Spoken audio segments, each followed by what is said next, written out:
Hello students, welcome to NIRS education channel. Let us continue the lesson, the necklace. In our previous session, we came to know that Matilda was pretty lady, but she born in a family of clerks. Because of error of destiny, she born in family of clerks. As she born in poor family, she had to marry petty clerk who was working in the office of Board of Education. She was unhappy with her life.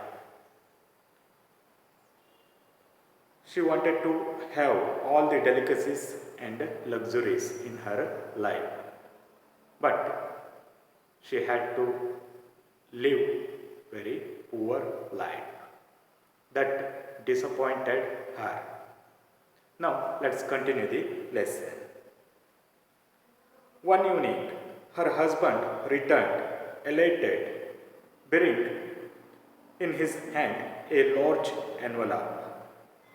One evening, her husband returned elated. Elated means extremely happy and excited. Bearing in his hand a large envelope. Bearing means carrying a large envelope in his hand. Husband returned to house happily and in excitement, carrying a large envelope in his hand. Here, he said, here is something for you.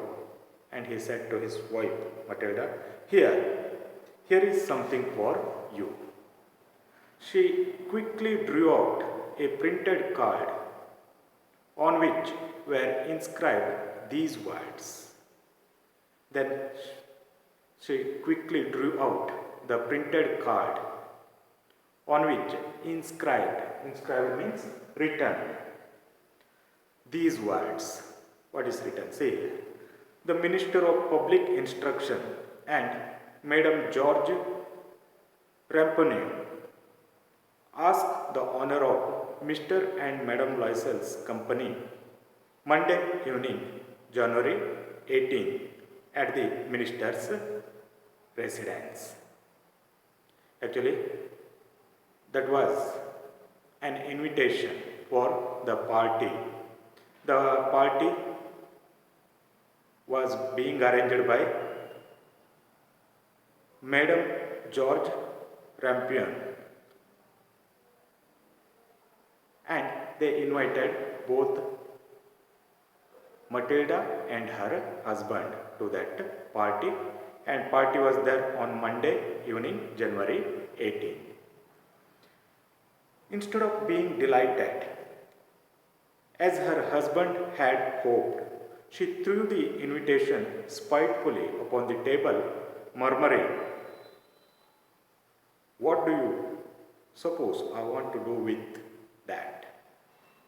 Instead of being delighted, instead of becoming happy, as her husband had hoped, her husband hoped that by seeing that invitation, she would become happy, but she threw the invitation spitefully upon the table, murmuring. She threw that invitation upon the table spitefully. Spitefully means hatefully. Okay. Angrily or in a hateful manner, she threw that invitation on the table, murmuring, and she was murmuring, and she asked her husband, "What do you suppose I want to with that? What can I do with this invitation?" She asked her husband. "But my dearie, I thought it would make you happy. You never go out, and this is an occasion, and a fine one. Everybody wishes one, and it is very select. Not many are given to the employees. You will see the whole official word there. Then her husband said, but my dearie means my dear, I thought it would make you happy. I thought this invitation would make you happy. But you became sad. You never go out, and this is an occasion.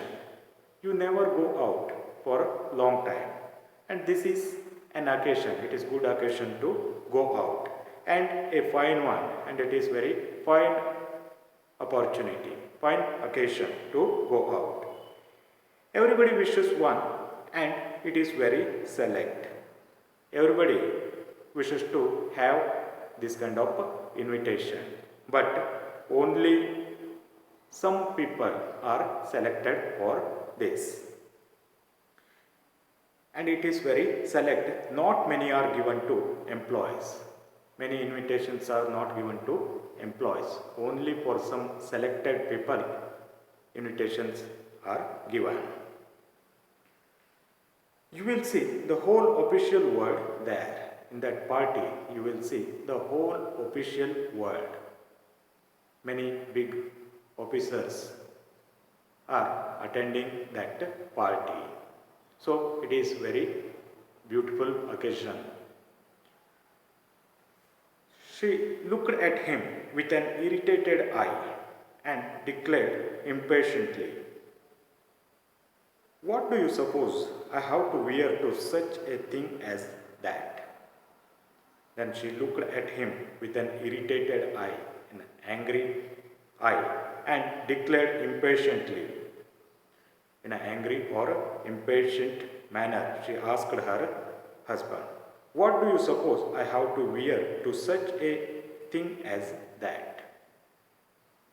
What should I wear in such a big party?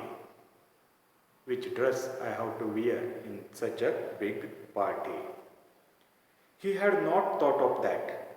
He stammered, why, the dress you wear when we go to the theatre, it seemed very pretty to me.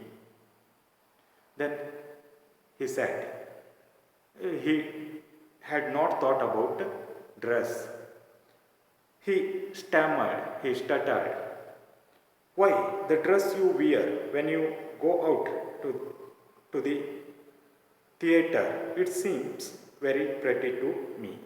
Why can't you wear that very same dress which you wear while we are going to the theatre? That is very pretty dress. You look pretty in that dress. Why don't you wear that dress? He was talking like that. Suddenly he stopped. He was silent, stupefied, in dismay at the sight of his wife weeping.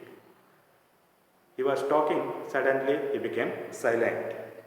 Stupefied. Stupefied means stunned. In dismay. In dismay means in distress or upset. He became upset all of a sudden. At the sight of his wife weeping, because his wife was weeping, she was crying.